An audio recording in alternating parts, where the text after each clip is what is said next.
Secret billionaire episode 24। अभिमान को देखकर एंडी पहले ही घबराकर पार्टी हॉल से बाहर चला गया था। एंडी बाहर जाकर सिगरेट पीने लगा। तभी उसे प्रकाश का कॉल आया। एंडी ने कॉल उठाया और कहा, हाँ भाई, अब बोल, क्या काम है? प्रकाश ने जवाब दिया, मुझे अभिमान साहब का नंबर मिलेगा?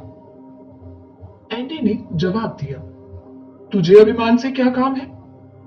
प्रकाश ने कहा, वो मैं नहीं बता सकता, आप बस मुझे उनका नंबर दे दीजिए, बहुत अर्जेंट है। एंडी ने प्रकाश से कहा, मैं अभिमान का नौकर नहीं हूं, सिंघानिया मेंशन में ही मौजूद है वो, यहां आकर खुद ले लो।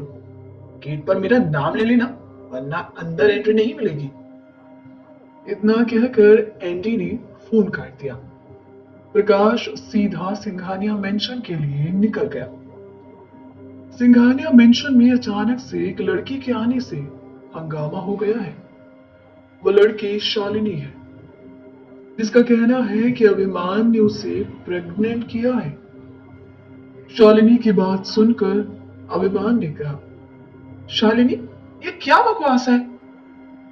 अभिमान के मुंह से उस लड़की का नाम सुनकर शालिनी हैरानी से पूछा, तुम जानते हो इसे? अभिमान ने हाँ में सर हिला दिया, जिसके बाद शैली को शालिनी की बातों पर यकीन आने लगा। रोनिता भी वही मौजूद है और अभिमान ने कभी उसे शालिनी के बारे में कुछ नहीं बताया। वो भी शालिनी को देखकर हैरान है। रोनिता ने शालिनी से गुस्से में पूछा, क्या बकवास है? तुम कुछ भी आकर कहोगी और हम सब मान लेंगे। इस बात का क्या सबूत है कि अभिमान ही इस बच्चे का बाप है? शालिनी ने रोनिता के सवाल को अनसुना कर दिया और अपनी आंखें नम करते हुए बोली, यहाँ किसी के भी सवाल का जवाब देना मैं जरूरी नहीं समझती। मैं सिर्फ ये जानना चाहती हूँ, अभिमान, तुमने मेरे साथ ऐसा क्यों किया? अभिमान को कुछ समझ नहीं आ रहा था। आखिर वो लड़की क्यों ऐसा कह रही है? अभिमान उस लड़की को जानता जरूर है, लेकिन प्रेगनेंसी वाली बात बिल्कुल झूठ है। शैली ने अभिमान की तरफ गुस्से से देखते हुए कहा, अभी कुछ देर पहले तुम मुझे मेरे कैरेक्टर के बारे में ज्ञान दे रहे थे, तो फिर इस लड़की के बारे में क्या कहना है तुम्हारा? अभिमान ने शैली को फिर से जवाब दिया और कहा, मैं एक बार फिर से कहता हूं, मैं इस लड़की को जानता जरूर हूं, लेकिन ये बच्चा मेरा नहीं है और मुझे नहीं मालूम कि ये बच्चा किसका है। अरे मैं तो पिछले 1 साल से इससे मिला भी नहीं हूं। शालिनी ने अभिमान की बात पर जवाब देते हुए कहा, यही तो मैं भी जानना चाहती हूँ कि पिछले इतने महीनों से तुम कहाँ हो? हमारे बीच सब कुछ तो ठीक चल रहा था। तुमने कहा था कि अपनी बीवी से डाइवोर्स लेने के बाद तुम मुझसे शादी कर लोगे और उससे पहले तुम कुछ बड़ा करना चाहते थे ताकि हमारा फ्यूचर सिक्योर हो सके। मैंने तुम्हारी बातों पर यकीन किया, मगर तुम फिर कभी लौट कर नहीं आए। मैं तो तुमसे मिलकर तुम्हें ये बताना चाहती थी कि हमारी प्यार की निशानी इस दुनिया में कदम रखने वाली है। शालिनी की बातें सुनकर अभिमान ने गुस्से से उस पर चिल्लाते हुए कहा, जस्ट शट अप, अपनी बकवास बंद करो। शालिनी ने भी ऊंची आवाज में बातें करते हुए अभिमान से कहा, बकवास मैं कर रही हूं या फिर तुम? क्या पिछले 1.5 सालों से तुम मुझसे मिलते नहीं रहे? अभिमान ने हाँ में सर हिलाया, जिसके बाद शैली ने कहा, ये तुम्हारी आखिर लतें क्या है जो तुम इससे पिछले 1.5 सालों में मिलते रहे और मुझे कानों कान खबर नहीं हुई? अभिमान ने गहरी लंबी सांस ली और अचानक से खामोश हो गया। अभिमान की खामोशी देखकर रोनिता का दिल भी धक धक करने लगा। उसे लगा कि शायद ये लड़की सच कह रही है। लेकिन तभी मिस्टर रुद्र सिंघानिया ने अभिमान के कंधे पर हाथ रखा और उससे कहा, यंग मैन, जिंदगी में अगर इतने ही कंफ्यूज रहोगे ना तो तरक्की कैसे करोगे? अगर गलती की है तो अपनी गलती को एक्सेप्ट करो और इस लड़की को अपना लो। अपनी गलती को मानो और आगे बढ़ो। और मुझे लगता है कि अब तुम्हें शैली को भी डाइवोर्स देकर इस बेबुनियादी रिश्ते से आजाद कर देना चाहिए। अभिमान से ये सब कहते हुए मिस्टर रुद्र सिंघानिया की आंखें भर आई और शर्म से झुक गई। मानो अभिमान के इतने सारे झूठ देखकर उन्हें गहरा सदमा लगा हो। लेकिन अपने दादाजी को इस तरह से दुखी होता देखकर अभिमान ने आखिरकार अपनी चुप्पी तोड़ी और बोला, दादाजी, आप भले ही मुझे पहचान ना पा रहे हो, लेकिन हूं तो मैं आपका ही पोता ना। मैं आपको ऐसे शर्मिंदा होते हुए नहीं देख सकता। मैं आपकी कसम खाकर कहता हूं, इस लड़की से मेरा कोई ताल्लुक नहीं है। मैं ये सच कभी बताना नहीं चाहता था, लेकिन अब सच का बाहर आना बहुत जरूरी है। रोनिता ने अभिमान से कहा, कौन सा सच अभिमान? अभिमान ने शैली की तरफ कदम बढ़ाए और जवाब देते हुए बताने लगा, शैली, तुम्हें शायद याद नहीं, आज से 2 साल पहले हमारी शादी की पहली एनिवर्सरी पर तुम अपने दोस्तों के साथ पार्टी करके वापस लौट रही थी, नशे में बिल्कुल धूत। मैं एनिवर्सरी सेलिब्रेशन के लिए घर पर तुम्हारा इंतजार कर रहा था। उसी वक्त मुझे प्रकाश ने कॉल करके बताया कि तुम्हारा एक्सीडेंट हो गया है। मैं तो आनंद फानन में भागा भागा उस जगह पहुंचा, लेकिन वहां जाकर मालूम हुआ कि तुम सही सलामत हो, बट तुमने अपनी गाड़ी से एक ऑटो वाले को टक्कर मार दी थी। वो बेचारा ऑटो वाला तो वहीं मर गया था। तुम पर पुलिस केस ना हो इसीलिए मैंने प्रकाश को चुप रहने के लिए पैसे भी दिए थे। लेकिन कुछ दिन बाद प्रकाश ने मुझे फिर कॉल किया और शालिनी के बारे में बताया। शालिनी उस ऑटो ड्राइवर की बीवी है और उसका इस दुनिया में उसके पति के सिवा और कोई नहीं था।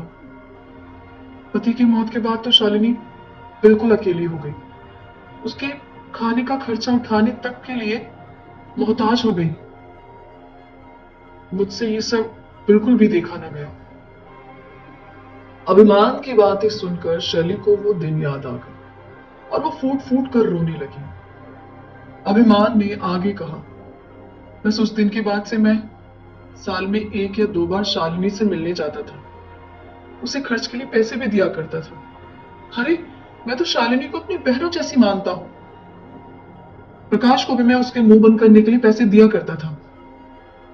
लेकिन एक बार फिर से प्रकाश ने मुझे ब्लैकमेल करना शुरू कर दिया। उसने ही पुलिस को झूठ भी बताया कि मैंने अभिमन्यु का किडनैप किया है। पता नहीं उसे किसने इतनी मोटी रकम दी है, या फिर हो सकता है मुझसे और पैसे ऐंठना चाहता हो। लेकिन मैं तो उसे ढूंढकर तुम्हारे सामने लाना चाहता था ताकि वो तुम्हें सब कुछ सच बता दे। लेकिन आज भी वो धोखा देकर भाग गया। अभिमान अपनी बात कह ही रहा था कि पीछे से आवाज आई, मैंने तेरे को कोई धोखा नहीं दिया है सेठ। अभिमान पीछे पलटा तो देखा कि प्रकाश पार्टी में आ चुका है। प्रकाश को देखते ही अभिमान का चेहरा गुस्से से लाल हो गया। अभिमान प्रकाश को मारने के लिए बढ़ा लेके तभी मिस्टर रुद्र सिंघानिया उसके सामने आ गए और अभिमान ने अपने हाथ रोक दिए। अभिमान ने प्रकाश से कहा, सिर्फ तुम्हारी वजह से आज मैं इतनी बड़ी मुसीबत में हूं। इस पर प्रकाश ने कहा, सेठ, मेरी जिंदगी में भी जो मुसीबत है ना, उसकी वजह इसी पार्टी में मौजूद है।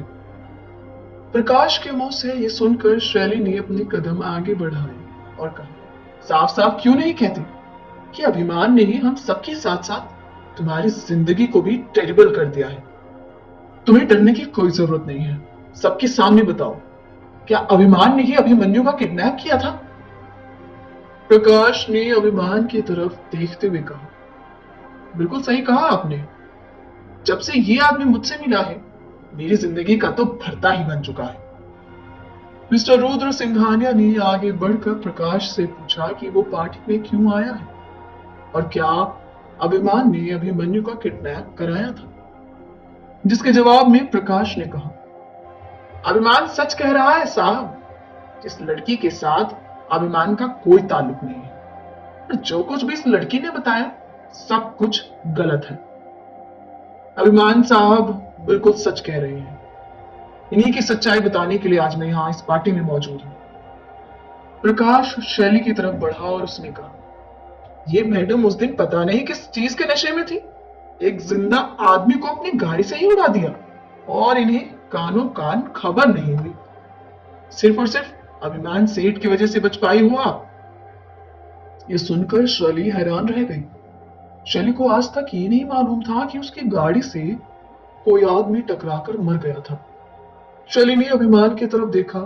अभिमान अपनी आंखें नीचे किए हुए है। प्रकाश की बातों को सुनकर माही आगे बढ़ी और उसने कहा, ठीक है, मान लिया कि ये लड़की स्वाभिमान को नहीं जानती, लेकिन मिस्टर अभिमन्यु का किडनैप उसका क्या? वो तो अभिमान ने ही कराया था ना। माही के सवाल को सुनकर हर किसी की नजरें एक बार फिर से अभिमान पर आ टिकी, जिसके बाद अभिमान ने कहा, मैं पहले भी कह चुका हूं कि मैंने किसी का किडनैप नहीं किया है। मिस्टर रुद्र सिंघानिया ने आगे बढ़कर अभिमान से कहा, अगर तुमने नहीं किया है तो फिर किसने किया था? बताओ, कोई जवाब है तुम्हारे पास? दादाजी का सवाल सुनकर अभिमान खामोश हो गया। उसके पास इस सवाल का कोई जवाब नहीं था। अभिमान दादाजी के सवालों को सुनकर आखिर क्यों खामोश हो गया? जानने के लिए सुनते रहिए सीक्रेट बिलियनेयर। आप सीक्रेट बिलियनेयर के हर रोज रोमांचक एपिसोड सुनने के लिए हमारे यूट्यूब चैनल सीरीज एफएम को ज्वाइन करें, चैनल को सब्सक्राइब करें और बेल आइकन को प्रेस कर दें ताकि नए नए एपिसोड की नोटिफिकेशन आप तक सबसे पहले पहुंच सके। ये एपिसोड पसंद आया हो तो कमेंट करके जरूर बताइएगा।